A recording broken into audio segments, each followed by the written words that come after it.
ছক্কাচারে ঝড়ো ব্যাটিং তানজিদ তামিমের। আইরিশ বোলারদের পাত্তাই দিলেন না এই ওপেনার। তাই তো সাইফ লিটন দ্রুত বিদায় নিলেও পথ হারায়নি বাংলাদেশ। তামিমকে যোগ্য সঙ্গ দেন পারভেজ ইমন। এদিন রেকর্ড 5টি ক্যাচের পাশাপাশি দাপুটে 50-তে বাংলাদেশকে জয় এনে দেওয়ার নায়ক তানজিদ তামিম। সিরিজ জিততে আয়ারল্যান্ডের দেয়া 118 রানের লক্ষ্যে ব্যাট করতে নামে বাংলাদেশ। 14 বলে 2-4 1 ছক্কায় 19 রান করে বিদায় নেন ওপেনার সাইফ হাসান।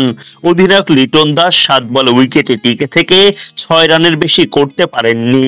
46 রানে 2 উইকেট হারিয়ে বসে বাংলাদেশ। 2 উইকেট হারানোর পর তানজিদ তামিমের সঙ্গে যোগ দেন পারভেজ ইমন। তামিম ইমনরা শক্ত হাতে দলের হাল ধরেন। আয়ারল্যান্ডের বোলারদের কোনো সুযোগ না দিয়েই জয়ের ভিত গড়ে দেন। আইরিশরা প্রাণপণ লড়াই করেন, কিন্তু বাংলাদেশ সহজেই ম্যাচের পাশাপাশি সিরিজও জিতে নেয়। মঙ্গলবার সিরিজ নির্ধারণী ম্যাচে টস জিতে আগে ব্যাটিং এর সিদ্ধান্ত নেয় আয়ারল্যান্ড। বোলিংয়ে নেমে শুরু থেকেই আগ্রাসী বাংলাদেশ।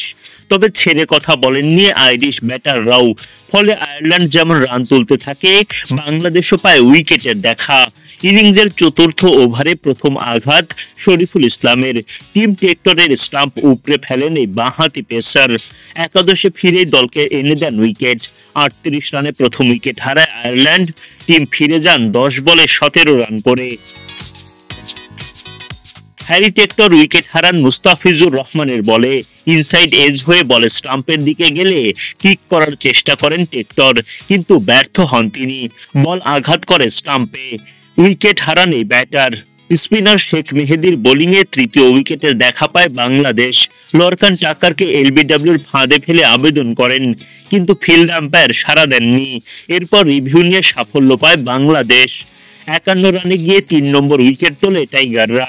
রিশাদ হোসেনের জোড়া আঘাতে আয়ারল্যান্ড আরো দুর্বল হয়ে পড়ে।